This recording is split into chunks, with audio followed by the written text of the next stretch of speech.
Hello students, today we'll be continuing chapter 1 science standard 10. In our earlier lecture we have studied about combination reaction. Combination reaction में क्या होता था? Combination reaction में जो product होता था वो हमेशा एक बनता था. दो या दो से ज्यादा reactant combine करते थे और जो product हमेशा single product बनता था. Product हमेशा कितना बनता था? एक ही product बनता था. उस reaction को बोलते थे combination reaction. अब पढ़ने वाले अपन decomposition reaction. डिकम्पोजिशन रिएक्शन का क्रक्स क्या है, मेन पॉइंट क्या है वो मैं बता देती हूँ जिससे आपको इजी पड़ेगा. जैसे कॉम्बिनेशन रिएक्शन में प्रोडक्ट एक बनता था ना, वैसे डिकम्पोजिशन रिएक्शन में रिएक्टेंट एक होता है. जैसे कॉम्बिनेशन रिएक्शन में हमेशा जो प्रोडक्ट होता था वो एक ही होता था, वैसे ही डिकम्पोजिशन रिएक्शन में जो रिएक्टेंट होता है वो हमेशा एक ही होता है. एक ही रिएक्टेंट को जब हम हीट करते तो ब्रेक डाउन होके दो या दो से ज्यादा प्रोडक्ट फॉर्म करता है. क्लियर? ओके. अब डिकम्पोजिशन रिएक्शन अपन अलग अलग एक्टिविटीज के थ्रू समझेंगे. सबसे पहला है आप फेरस सल्फेट लो, 2 ग्राम का फेरस सल्फेट लो एक टेस्ट ट्यूब में. फिर वो फेरस सल्फेट को आप हीट करो. फेरस सल्फेट, ठीक है, फेरस सल्फेट को आप हीट करो. फेरस सल्फेट को हीट करने से पहले कलर ऑब्जर्व करो और फेरस सल्फेट को हीट करने के बाद कलर ऑब्जर्व करो. राइट? तो बोले जब आप फेरस सल्फेट को हीट करोगे तो फेरस सल्फेट हीट करा मतलब ऑक्सीजन के साथ कंबाइन हुआ, इसलिए वो किसमें कन्वर्ट हो गया? Ferrous oxide. किसमें कन्वर्ट हो गया? Ferrous oxide. और SO2 और SO3 गैस रिलीज हुई. SO2 और SO3 गैस रिलीज हुई.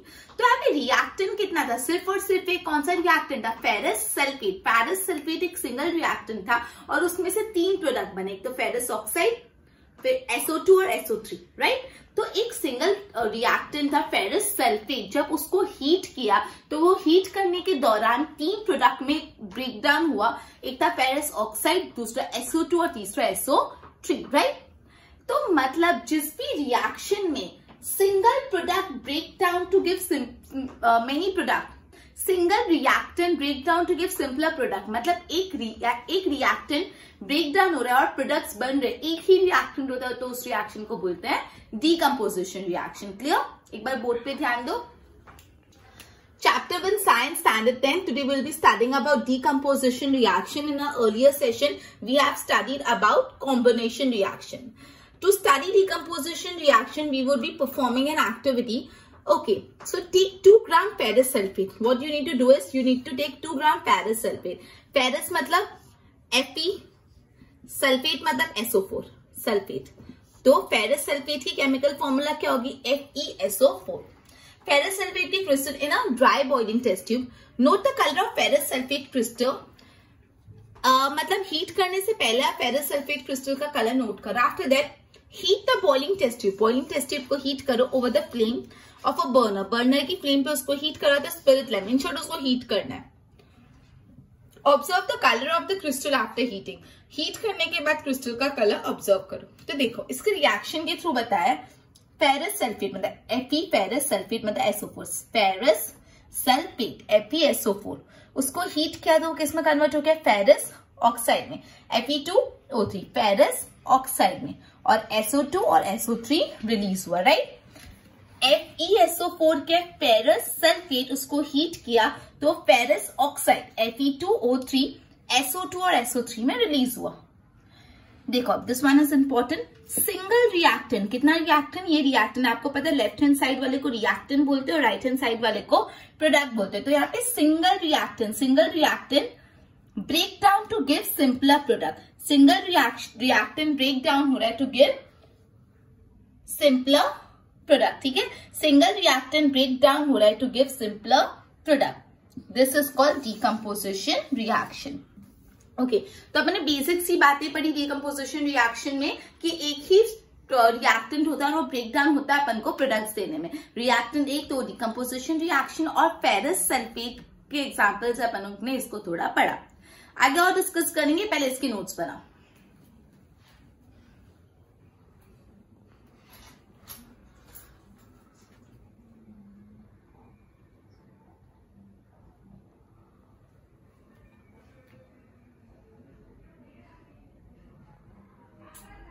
यहाँ पे अपन ने फेरस सल्फेट के क्रिस्टल्स को हीट किया. तो जब फेरस सल्फेट के क्रिस्टल्स को हीट किया तो उनमें जो वाटर था वो लूज हो गया और वो फेरिक ऑक्साइड SO2 और SO3 में कन्वर्ट हो गए। मतलब जो फेरस सल्फेट के क्रिस्टल थे उसमें कुछ पानी था, फेरस सल्फेट के जो क्रिस्टल थे उसमें कुछ पानी था, आपने फेरस सल्फेट के क्रिस्टल को हीट किया तो पानी चले गया, पानी निकल गया उसमें से और वो फेरिक ऑक्साइड और SO2 और SO3 में कन्वर्ट हुआ। अभी जब फेरिक ऑक्साइड बना, फेरिक ऑक्साइड इसलिए बना बिकॉज फेरस सल्फेट को हीट किया, मतलब उसको ऑक्सीजन प्रोवाइड की।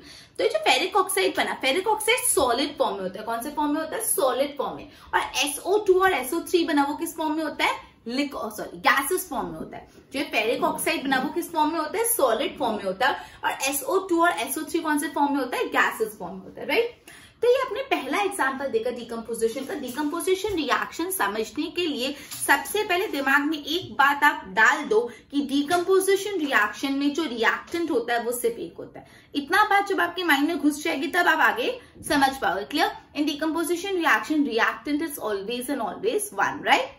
फिर अपन ने सबसे पहले पढ़ा फेरस सल्फेट का डिकम्पोजिशन रिएक्शन। फेरस सल्फेट को डिकम्पोज किया मतलब उसको हीट किया, उसको हीट करने से वो फेरिक ऑक्साइड SO2 और SO3 में कन्वर्ट हो गया, राइट। और जो SO2 और SO3 था वो गैसेस था और फेरिक ऑक्साइड कैसा था? सॉलिड था, यस। अब अपन एक और डिकम्पोजिशन रिएक्शन के बारे में समझते हैं, कैल्शियम कार्बोनेट। जब कैल्शियम कार्बोनेट को डिकम्पोज करेंगे तो बनेगा कैल्शियम ऑक्साइड और कार्बन डाइऑक्साइड गैस रिलीज होगी। कैल्शियम कार्बोनेट, कैल्शियम कार्बोनेट को जब आप डिकम्पोज करोगे मतलब जो कैल्शियम कार्बोनेट को हीट करोगे तो क्या बनेगा? कैल्शियम ऑक्साइड बनेगा एंड कार्बन डाइऑक्साइड गैस जो है वो रिलीज होगी। कैल्शियम कार्बोनेट को डिकम्पोज करने के टाइम, हीट करने के टाइम कैल्शियम ऑक्साइड बन जाएगा बिकॉज हीट किया मतलब ऑक्सीजन के साथ रिएक्ट करेगा and carbon dioxide gas release होगी। ये बहुत ही इंपॉर्टेंट डिकम्पोजिशन रिएक्शन है, राइट। उसके बाद बोला ये जो कैल्शियम ऑक्साइड बन रहा है उसका दूसरा नाम है क्विकलाइन। कैल्शियम कार्बोनेट को जब आपने डिकम्पोज किया तो जो आपका प्रोडक्ट बना कैल्शियम ऑक्साइड उसको हम क्विकलाइन भी बोलते हैं। क्या बोलते हैं? क्विकलाइन। और ये जो क्विकलाइन के बहुत सारे यूजेस है, उसमें से पहला यूज है वो सीमेंट इंडस्ट्री में यूज होता है। कहाँ पे? सीमेंट बनाने के लिए कैल्शियम ऑक्साइड यूज होता है, राइट। तो अपन ने एक दूसरा एग्जाम्पल देखा डिकम्पोजिशन रिएक्शन में। What we have studied in that, अपन ने बोला जो कैल्शियम कार्बोनेट होता है, राइट। कैल्शियम कार्बोनेट को आप हीट करो, कैल्शियम कार्बोनेट को जब आप हीट करोगे तो वो डिकम्पोज हो जाएगा कैल्शियम ऑक्साइड में और CO2 carbon dioxide gas release होगी, राइट। ये जो रिएक्शन है कैल्शियम कार्बोनेट का डिकम्पोजिशन, ये बहुत इंपॉर्टेंट डिकम्पोजिशन रिएक्शन है, ओके। फिर ये जो कैल्शियम ऑक्साइड है उसको क्या बोला जाता है? क्विकलाइन भी बोला जाता है। क्या बोला जाता है? क्विकलाइन। और ये कैल्शियम ऑक्साइड या क्विकलाइन के बहुत सारे यूजेस है जिसमें से एक यूज है manufacture of cement, yes. Both पे ध्यान। Ferrous sulphate crystal loses water. Ferrous sulphate crystal को जब हम हीट करते हैं it loses water when heated and colour changes, और उसका कलर बदल जाता है। और crystal changes in decomposition of ferric oxide और फेरिक ऑक्साइड और सल्फर डाइऑक्साइड में कन्वर्ट होता है। अब आपके लिए ना एक होमवर्क है, आपको ये जो फेरस सल्फेट था उसका कलर पहले कैसा था और हीट करने के बाद कलर कैसा बदला वो आपको होमवर्क में करके मुझे ग्रुप में मैसेज देना है। ये जो फेरस सल्फेट है उसका कलर पहले कैसा था और हीट करने के बाद क्या हो गया वो आपको मुझे बताना है ग्रुप में, यस। अब देखो फेरिक ऑक्साइड जो है वो कौन से फॉर्म में होता है? सॉलिड फॉर्म में। और ये जो SO2 और SO3 वो कौन से फॉर्म में? वो गैसेस फॉर्म में, राइट। अपन सेकेंड एक और एग्जाम्पल पढ़े डिकम्पोजिशन का। Decomposition of calcium carbonate. किसका? Calcium carbonate to calcium oxide. Calcium carbonate किसमें कन्वर्ट होता है? कैल्शियम कार्बोनेट किसमें कन्वर्ट होता है? डिकम्पोज करके calcium oxide and carbon dioxide on heating. मतलब कैल्शियम कार्बोनेट कन्वर्ट होता है calcium oxide and carbon dioxide on heating. ये भी एक इंपॉर्टेंट डिकम्पोजिशन रिएक्शन है, ठीक है, which is used in various industry. ये कैल्शियम ऑक्साइड को हम क्विकलाइन भी बोलते हैं। क्या बोलते हैं हम? क्विकलाइन। कैल्शियम ऑक्साइड को बोलते हैं क्विकलाइन। और क्विकलाइन कहाँ पे यूज होता है? The manufacture of cement. Cement बनाने के लिए क्विकलाइन यूज होता है। ओके, आई होप इतना क्लियर हुआ। एक बार इसके नोट्स बनाओ।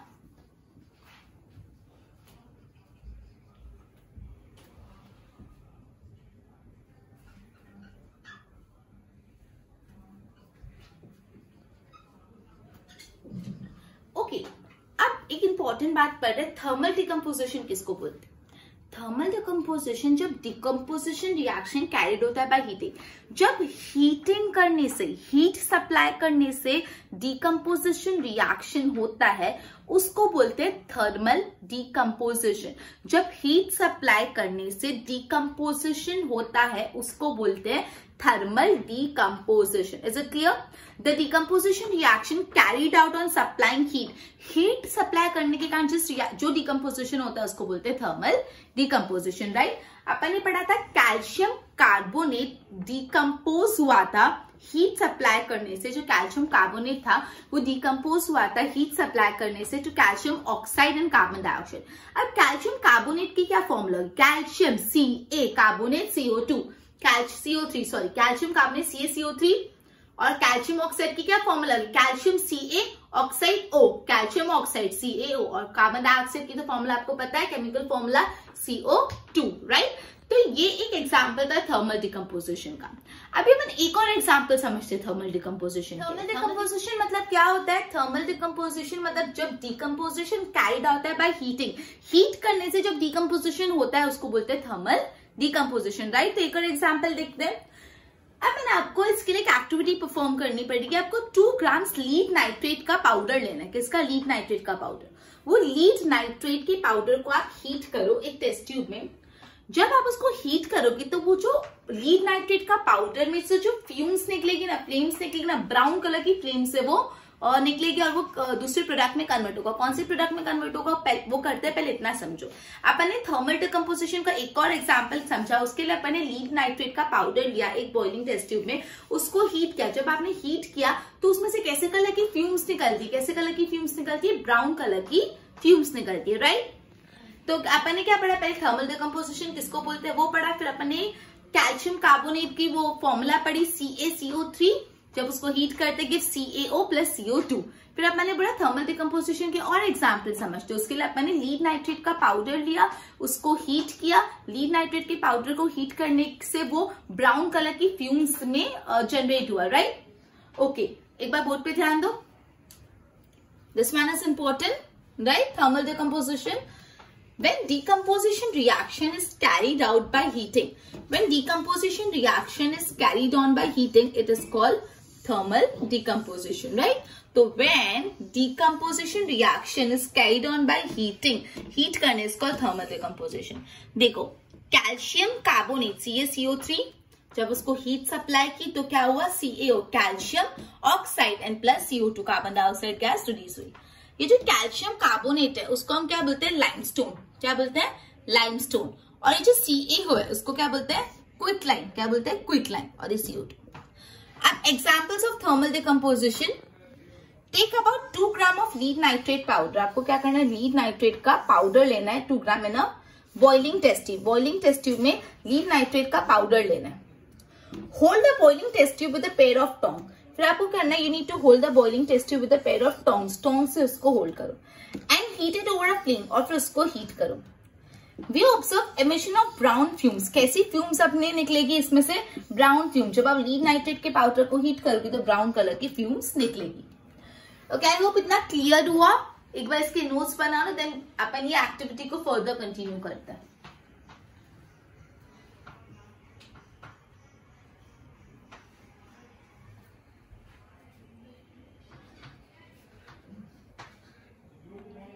कि ब्राउन कलर के फ्यूम्स निकल रहे, तो ये जो ब्राउन कलर के फ्यूम्स निकल रहे वो क्या है? Nitrogen oxide. ये जो ब्राउन कलर के फ्यूम्स निकल रहे वो कौन सी गैस है? वो नाइट्रोजन डाइऑक्साइड है। मतलब जब आप लीड नाइट्रेट के पाउडर को हीट कर रहे हो तो हीट करे तो वो ऑक्सीजन के साथ कंबाइन होकर लीड ऑक्साइड में कन्वर्ट हो जाएगा, और कौन सी गैस रिलीज होगी? Nitrogen dioxide, right? तो एक बार देखो यहाँ पे, दीज फ्यूम्स, ये जो फ्यूम्स निकल रही है आर नाइट्रोजन डाइऑक्साइड। ये फ्यूम्स कौन सी है? Nitrogen dioxide. मतलब देखो, लीड नाइट्रेट, राइट, उसको हीट किया, हीट करना मतलब ऑक्सीजन सप्लाई किया, ऑक्सीजन सप्लाई करेंगे तो लीड किस में हो जाएगा? लीड ऑक्साइड में, और नाइट्रोजन डाइऑक्साइड रिलीज होगी। मतलब देखो, लीड का फॉर्मूला कहते हैं PbNO3(2), राइट? PbNO3(2) उसको हीट किया तो PbO मतलब lead oxide, NO2 nitrogen dioxide में रिलीज हुआ, राइट?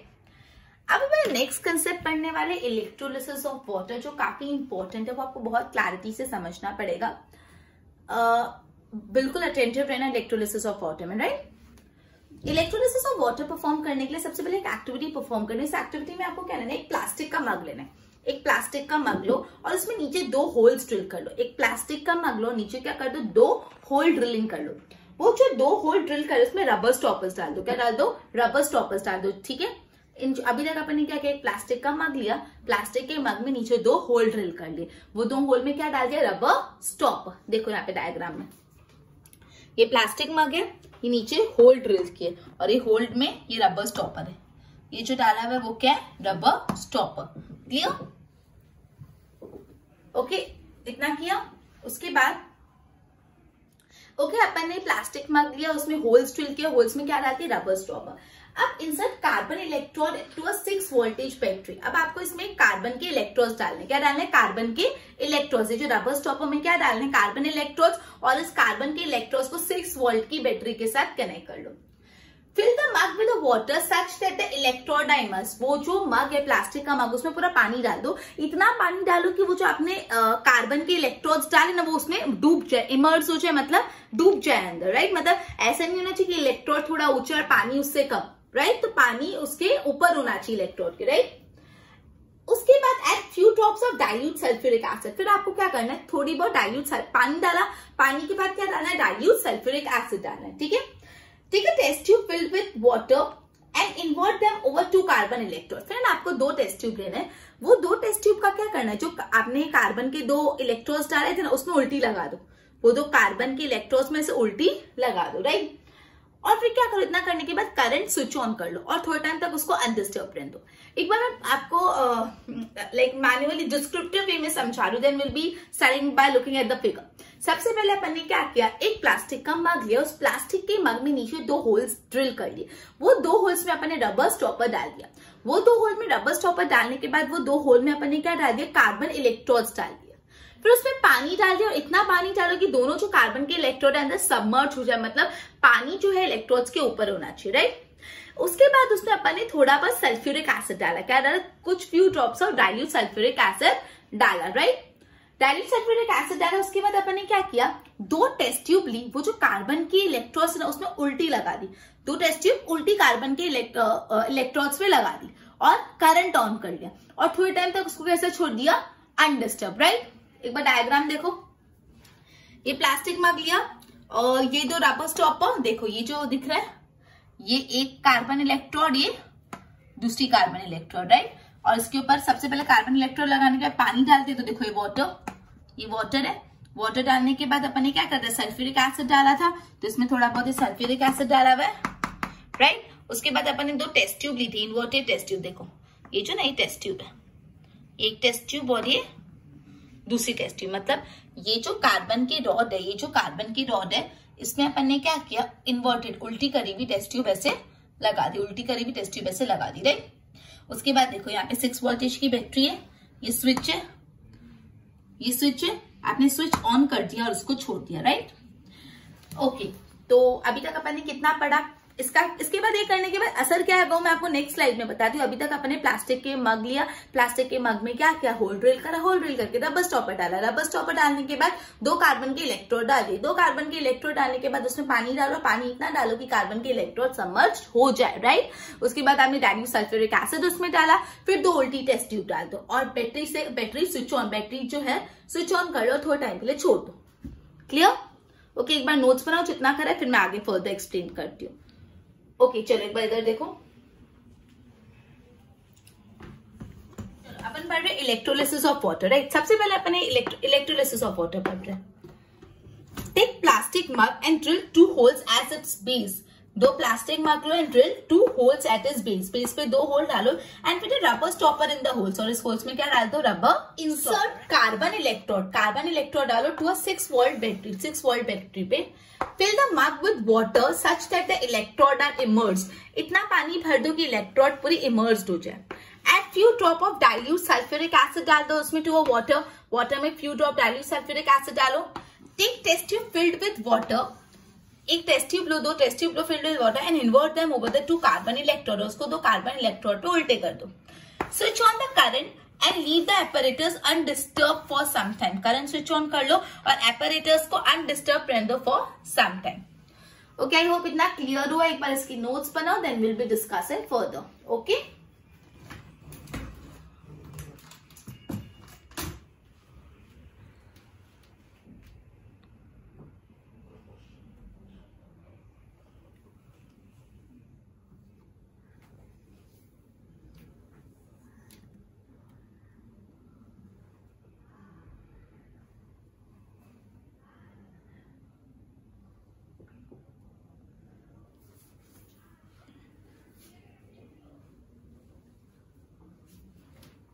ओके, तो जब मैंने इलेक्ट्रोलिसिस ऑफ वाटर किया, अपने लास्ट में उसको बैटरी ऑन करके स्विच ऑन करके उसको थोड़े टाइम तक अनडिस्टर्ब रह दिया। उसके बाद एक्चुअली क्या होगा, थोड़े टाइम बाद आपको दिखेगा जो दोनों इलेक्ट्रोड्स है ना उसमें बबल्स दिखेंगे। जो दोनों इलेक्ट्रोड है उसमें क्या दिखेंगे, बबल्स। जो आपने उल्टी टेस्ट ट्यूब डाली थी पानी भर के, आपने उल्टी टेस्ट ट्यूब डाली थी ना पानी भर के, वो पानी के बदले अब क्या हो जाएगी, अंदर गैस कलेक्ट हो जाएगी। वाटर के बदले क्या कलेक्ट हो जाएगा, गैस कलेक्ट हो जाएगा। ठीक है, एक इलेक्ट्रोड पे हाइड्रोजन गैस कलेक्ट होगी और दूसरे इलेक्ट्रोड पे ऑक्सीजन गैस कलेक्ट होगी। ठीक है, क्या पढ़ रहे हैं अपन, जैसे अपन ने स्विच ऑन किया और बैटरी चालू हुई, थोड़े टाइम तक अनडिस्टर्ब छोड़ दिया, तो क्या होगा, वो जो आपका इलेक्ट्रोड है और इलेक्ट्रोड में जो टेस्ट ट्यूब है, इलेक्ट्रोड में आपके आजू बाजू क्या दिखेंगे, बबल्स दिखने लगेंगे। और जो टेस्ट ट्यूब में पानी था वो पानी किससे रिप्लेस हो गया, गैस से रिप्लेस हो गया। एक इलेक्ट्रोड पे हाइड्रोजन गैस कलेक्ट होगी, दूसरे इलेक्ट्रोड पे ऑक्सीजन गैस कलेक्ट होगी। अब क्या पहला सवाल ये उठता है, दो सवाल है। पहला सवाल, क्या हाइड्रोजन और ऑक्सीजन दोनों इक्वल मात्रा में होगी, दोनों की क्वांटिटी इक्वल होगी? तो देखो हाइड्रोजन, आप खुद सोचो, हाइड्रोजन और ऑक्सीजन दोनों की क्वांटिटी इक्वल होगी? अपना जब भी क्या होता है, वाटर क्या होता है, H2O। क्या होता है, H2O। वाटर को आपने डिकम्पोज किया, आपने इसको इलेक्ट्रोलिसिस किया, तो जो H2 है ना वो दो टुकड़ों में बट गया, H2 और O।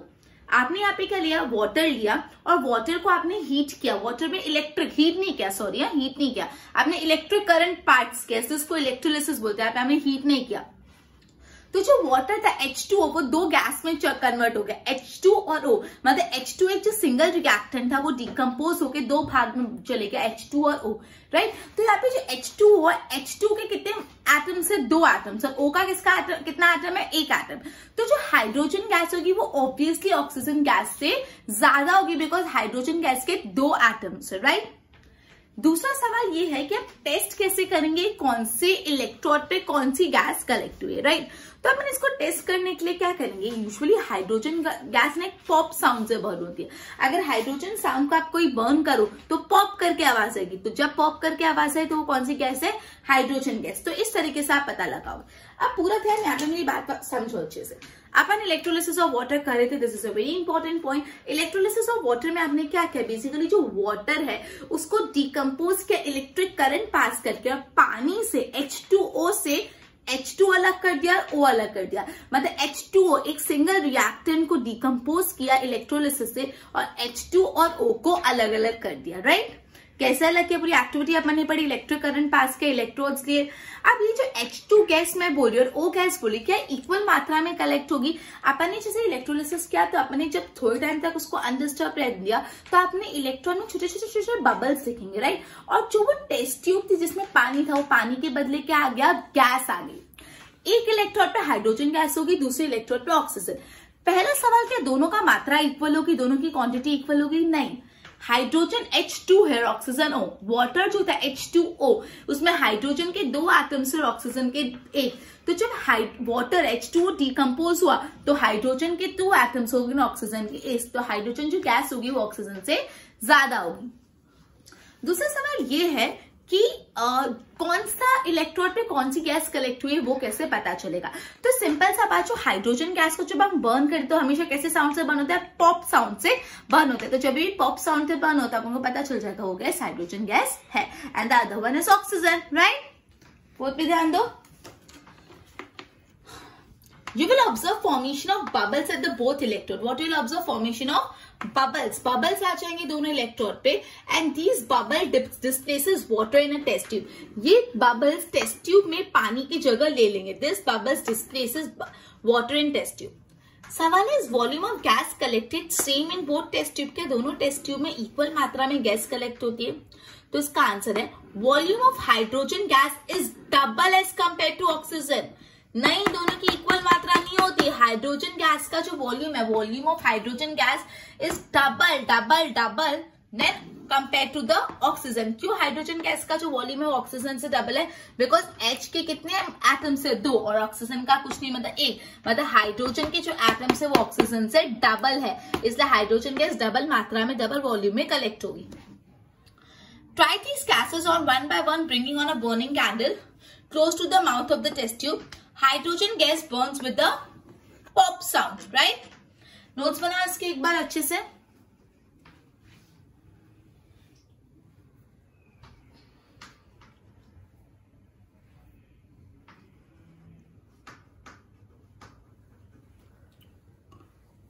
ओके, तो जैसे ही अपन इलेक्ट्रोलिसिस ऑफ वाटर एक डिकम्पोजिशन रिएक्शन देखा, दूसरे दो डिकम्पोजिशन अपन ने अच्छे से, जैसे ही डिकम्पोजिशन आज स्टार्ट किया तो अपन ने फेरस सल्फेट का देखा, फिर कैल्शियम कार्बोनेट का देखा। ये दोनों रिएक्शन में फेरस सल्फेट को जब आपने डिकम्पोज किया था और कैल्शियम कार्बोनेट को डिकम्पोज किया था, दोनों में आपने क्या सप्लाई किया था? हीट सप्लाई किया था, राइट।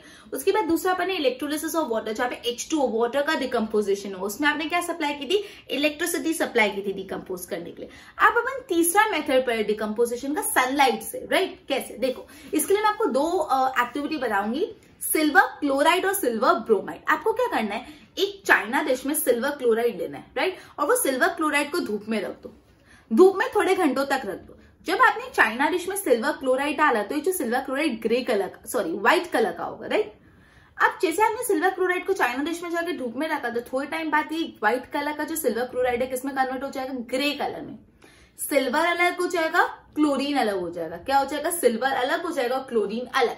मतलब यहाँ पे जो सिल्वर क्लोराइड एक रिएक्टेंट था, उसको जैसे ही सनलाइट मिली वो डिकम्पोज होके दो भाग में बट गया, सिल्वर अलग हो गया, क्लोरीन अलग। और जो सिल्वर क्लोराइड था वो व्हाइट कलर का था पहले, और जैसे ही वो कन्वर्ट हुआ कैसे कलर का हो गया? ग्रे कलर का हो गया। सिंपल। जैसे सिल्वर क्लोराइड ने डिकम्पोजिशन किया वैसे ही सिल्वर ब्रोमाइड भी डिकम्पोजिशन करेगा। सिल्वर ब्रोमाइड को भी अगर आप चाइना डिश में लेके अगर सनलाइट में रखो तो सिल्वर अलग हो जाएगा और ब्रोमीन अलग हो जाएगा। वापस एक बार करा रही हूँ, समझो ध्यान से। अपन ने आज डिकम्पोजिशन रिएक्शन में पहले फेरस सल्फेट पढ़ा था, कैल्शियम कार्बोनेट, वो दोनों रिएक्शन में अपन हीट सप्लाई कर रहे थे और रिएक्टेंट को डिकम्पोज कर रहे थे। जब अपन ने इलेक्ट्रोलिसिस ऑफ वाटर पे H2O वाटर का इलेक्ट्रोलिसिस किया तो अपन ने क्या सप्लाई की? इलेक्ट्रिसिटी सप्लाई की। अभी अपन सिल्वर ब्रोमाइड और सिल्वर क्लोराइड का जो डिकम्पोजिशन करे उसमें क्या सप्लाई कर रहे? सनलाइट। सिल्वर क्लोराइड या सिल्वर ब्रोमाइड लो, सपोज सिल्वर क्लोराइड दिया, फिर आपने उस सिल्वर क्लोराइड को चाइना डिश में रख के सनलाइट के यहाँ रख दिया। सनलाइट थोड़े टाइम तक पड़ने के बाद क्या होगा? जो व्हाइट कलर का सिल्वर क्लोराइड था वो ग्रे कलर में कन्वर्ट हो गया। सिल्वर अलग, क्लोराइड अलग, मतलब single reactant silver chloride convert हो गया सिंगल और क्लोराइड, सिल्वर और क्लोराइड में। उसी तरह सिल्वर ब्रोमाइड के साथ भी सेम चीज होगी, राइट। ओके, ये जो रिएक्शन है सिल्वर ब्रोमाइड वाला, ब्लैक एंड व्हाइट जो फोटोग्राफी करते हैं ना, उसमें बहुत यूजफुल होता है। अब डिकम्पोजिशन रिएक्शन इधर 3 वे में होता है, इन द फॉर्म ऑफ हीट वाला अपन ने सबसे पहले 2 एग्जांपल्स पढ़े, या इन द फॉर्म ऑफ लाइट वाला अपन ने 2 एग्जांपल अभी पढ़े, सनलाइट वाले, और इलेक्ट्रिसिटी वाला कौन सा? वाटर वाला पढ़ा, for breaking down the reactant. मतलब ये बहुत इंपॉर्टेंट है, जो डिकम्पोजिशन रिएक्शन होता है, डिकम्पोजिशन रिएक्शन में एक सिंगल रिएक्टेंट 2 या 2 से ज्यादा में प्रोडक्ट में ब्रेक डाउन होता है। तो जब ये सिंगल रिएक्टेंट का डिकम्पोजिशन होता है, सिंगल रिएक्टेंट ब्रेक डाउन होता है, तो वो 3 तरीके से होता है, या तो इन द फॉर्म ऑफ सनलाइट, या तो इन द फॉर्म ऑफ हीट, या तो इन द फॉर्म ऑफ इलेक्ट्रिसिटी। और तीनों के एग्जाम्पल मैंने आपको बता दिए। क्लियर? अब जिस रिएक्शन में हीट एब्सॉर्ब होती है वो रिएक्शन को क्या कहते हैं? Exothermic reaction. अपन ने लास्ट लेक्चर में पढ़ा, जिस रिएक्शन में हीट रिलीज होती है, हीट रिलीज हुई तो वो कैसे रिएक्शन था? एक्सोथर्मिक, हीट निकल गई। और जिस रिएक्शन में हीट एब्सॉर्ब हुई वो कैसा हो गया? एक्सोथर्मिक। जिस रिएक्शन में हीट रिलीज होगी वो एंडोथर्मिक, जिस रिएक्शन में हीट रिलीज हुई वो एक्सोथर्मिक, और जिस रिएक्शन में हीट एब्सॉर्ब हुई वो एंडोथर्मिक, राइट। बोर्ड पे ध्यान दो। अपन ने क्या करा? 2 ग्राम सिल्वर क्लोराइड लिया टेस्ट ट्यूब में, उसका कलर ऑब्जर्व करो, फिर उसको चाइना डिश लो, चाइना डिश में डालो, सनलाइट में रखो for some time, observe the colour of silver chloride after some time. White silver chloride, जो व्हाइट कलर का सिल्वर क्लोराइड है वो किसमें डिकम्पोज हो गया? Into silver and chloride by light. मतलब देखो AgCl, सिल्वर मतलब Ag, Cl मतलब क्लोराइड, AgCl सिल्वर क्लोराइड। उसको जैसे ही हमने सनलाइट सप्लाई की तो किसमें कन्वर्ट हो गया? सिल्वर और क्लोरीन में, सिल्वर और chlorine, right. AgCl silver silver का केमिकल फॉर्मूला होता है Ag, क्लोरीन मतलब Cl, सिल्वर क्लोराइड। जैसे हमने उसको सनलाइट सप्लाई की वो कन्वर्ट हो गया, सिल्वर अलग हो गया, क्लोरीन अलग, ठीक है। उसी तरह सिल्वर ब्रोमाइड जो था, silver bromide also behave in the same way, मतलब देखो सिल्वर मतलब Ag, ब्रोमाइड मतलब Br, सिल्वर ब्रोमाइड उसको सनलाइट सप्लाई की तो Ag सिल्वर अलग और ब्रोमाइड Br अलग, क्लियर। आगे, the above reaction are used in black and white photography. ये जो अबाउ रिएक्शन है वो कहाँ पे यूज होता है, सिल्वर ब्रोमाइड और वाला ब्लैक एंड व्हाइट फोटोग्राफी में। Decomposition reaction is required energy into, decomposition reaction में एनर्जी कितने फॉर्म में चाहिए, तीन फॉर्म में, either in the form of heat, either in the form of light और either in the form of electricity for breaking down the reactant. Reactant को break करने के लिए तीन फॉर्म में चाहिए होती है, either in the form of heat, light और इलेक्ट्रिसिटी। अब this one is again an important one. Reaction in which energy is absorbed, reaction in which energy is absorbed are known as endothermic reaction. Reaction in which energy is absorbed are known as endothermic reaction. Okay, I hope students इतना clear हुआ, इसके notes बना लो एक बार।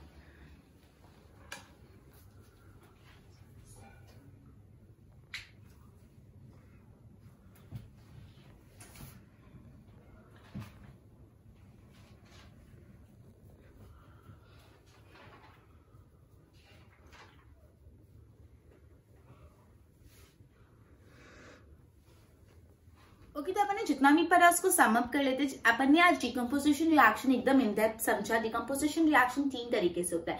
पहला होता है by supplying heat, दूसरा होता है बाय सप्लाइंग बाय इलेक्ट्रिसिटी और तीसरा होता है बाय सनलाइट। डिकम्पोजिशन रिएक्शन में बेसिकली एक सिंगल रिएक्टेंट होता है। डिकम्पोजिशन रिएक्शन में कितने रिएक्टेंट होते हैं, एक सिंगल रिएक्टेंट होता है और वो दो या दो से ज्यादा प्रोडक्ट फॉर्म करता है। रिएक्टेंट हमेशा सिंगल होता है। तो जब सबसे पहले अपन ने हीट सप्लाई वाला पढ़ा, उसमें अपन ने क्या पढ़ा था, अपन ने फेरस सल्फेट को जब हीट सप्लाई की तो वो किसमें से कन्वर्ट हो गया, फेरस ऑक्साइड में कन्वर्ट हो गया। किसमें कन्वर्ट हो गया, फेरस ऑक्साइड में कन्वर्ट हो गया, राइट। और दूसरी गैस रिलीज हुई वो अलग। उसके बाद सिमिलरली अपन ने कैल्शियम कार्बोनेट को भी जब हीट सप्लाई की तो वो किसमें कन्वर्ट हो गया, कैल्शियम ऑक्साइड में कन्वर्ट हो गया, राइट।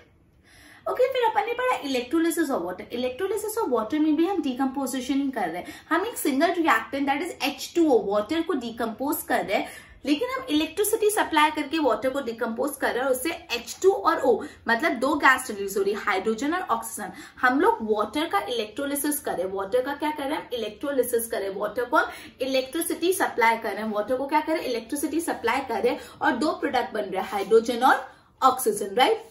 ओके, उसके बाद अपन ने पढ़ा डिकम्पोजिशन बाय सनलाइट कैसे होता है। मैंने सिल्वर क्लोराइड लिया, सिल्वर क्लोराइड को थोड़े टाइम के लिए सनलाइट में रख दिया तो दो प्रोडक्ट बने, सिल्वर और क्लोरीन। सिमिलरली सिल्वर ब्रोमाइड लिया, उसको सनलाइट में रखा और दो प्रोडक्ट बने, सिल्वर और ब्रोमाइड।